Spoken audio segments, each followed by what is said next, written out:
morning. Welcome to FGSL Woodworks. I'm Larry, and today we're taking a break from the Czechoslovakian table that I've been working on. I used some teak oil to put a little bit of moisture back into the piece, and in doing that you have to wait like 72 hours before you can put any kind of finish on it. If you do that before it, what tends to happen is that the finish doesn't stick because you're using an oil. So today what we're doing is we are starting work on a mid-century drum table from the Imperial Furniture Company in Grand Rapids, Michigan. This company started about the early 1903 or 6 or something like that, and they lasted till they sold the company in the mid to late 60s. This particular piece is a Victorian Georgian style drum table. Right now I do have it in pieces. That was so that I could really go over it. And if you look here, you'll see that the maker's mark has been put in. It's a shield. It says Imperial, Grand Rapids, Michigan. It's been certified as genuine mahogany. The whole thing is made out of mahogany, whether it's mahogany wood with a laminate over top of it, or solid mahogany all the way through. So you can see, based on the drawers and the bottom, the sides, this is really a nice piece. And it actually has a leather top on it. This has been removed because it really needs to be cleaned, and try and get rid of these. I'm not sure exactly how well this is going to come out, considering that it went through into the back. Now whether that was just the moisture or the heat and moisture, we'll find out as we go through it. But I think it's a really nice piece, especially with this leather top on it. So we're going to do our best to make everything as original as possible. You can see there's been some flaking to where the finishes come off. This is most likely varnish. We will be using the same types of materials to finish the piece rather than using something like polyurethane.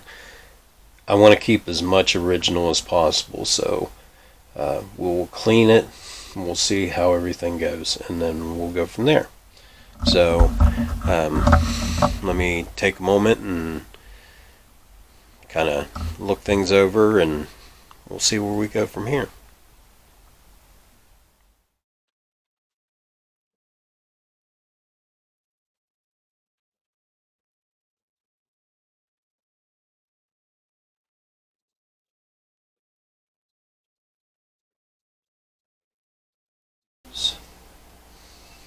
Alright, so let me move this.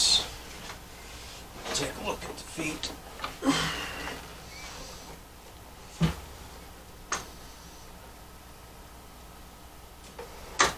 Stay. Okay. So here's the feet. This was the main thing that they told me about, is that their dogs, the couple that owns this, their dogs had really started to gnaw on everything. And you can see they really got into that, so I'll have to get in and fix that. Now, if you look at the bottoms, you can see how these were made, is that they took the two halves and actually joined them together. Um,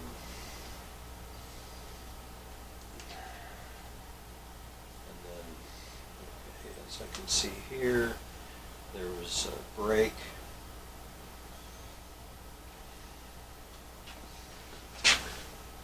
And of course, whoever fixed it used drywall screws. Never use drywall screws for wood, for joining wood. It's not what it's meant to do. Drywall screws are very, very hard, and so they're brittle. Uh, they're meant for putting drywall onto your walls. They're not meant for holding a piece of furniture together that could possibly, especially if it has stress on it, they'll just snap, and then it'll just make it harder on the piece. Okay. You can see that this really just needs a lot of cleaning up. There are some places that need to be fixed, touched up with, they need to be like kind of sanded down. I'm going to try and do as little sanding as possible.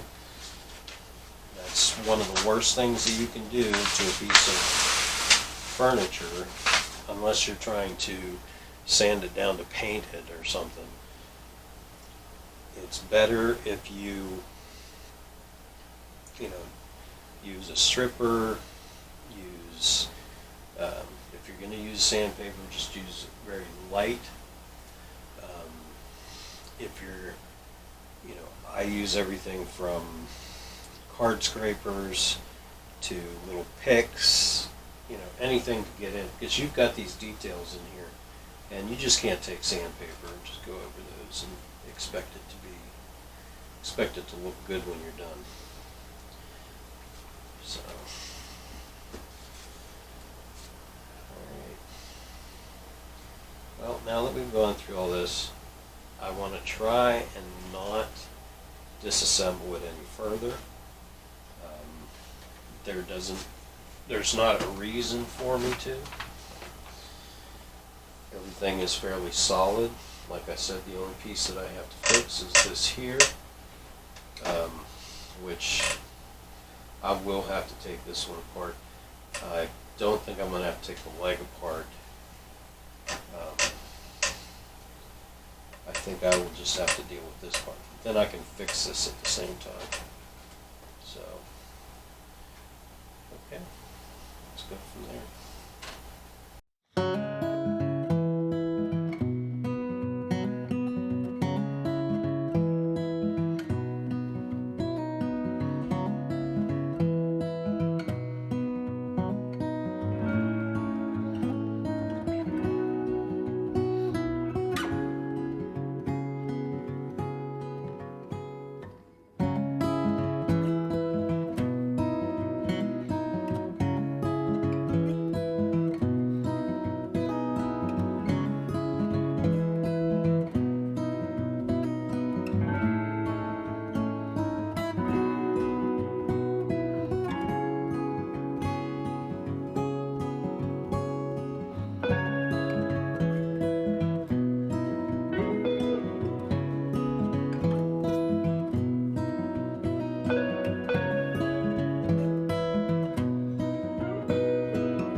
Anyway, like I said, with antiques, I try not to use sandpaper if I can absolutely avoid it.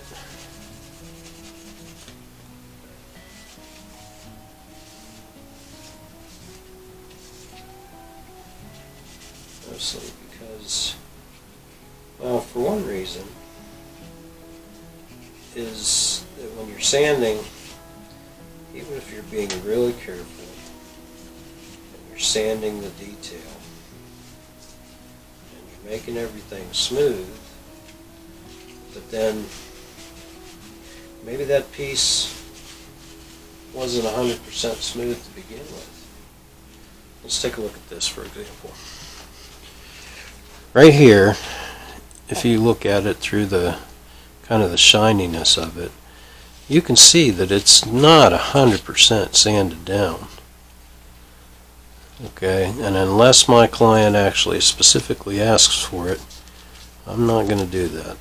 I'm going to leave this because it's actually part of the look, part of the patina of the piece. And you can see now that I've got a little bit of moisture in it, even though it's temporary, that looks a whole lot better than it did before.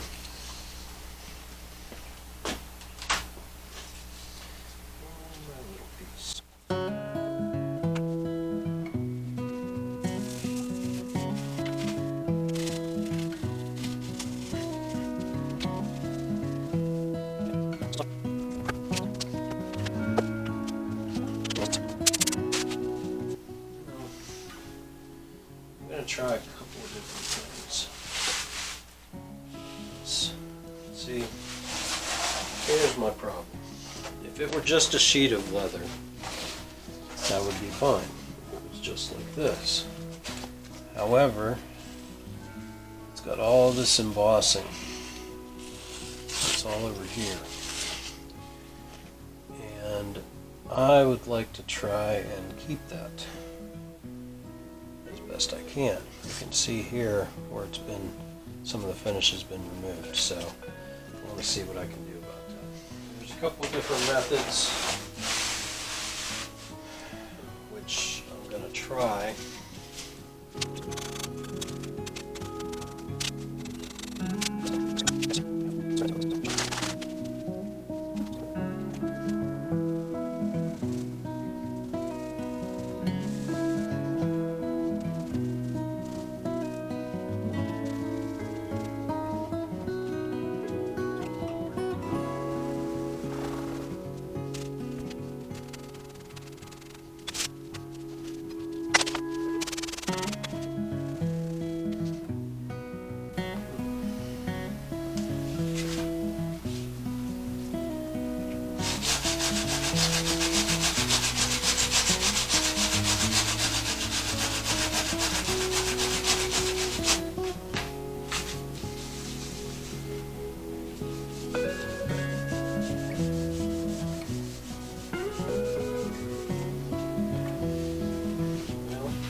We're going to have to wait on that today.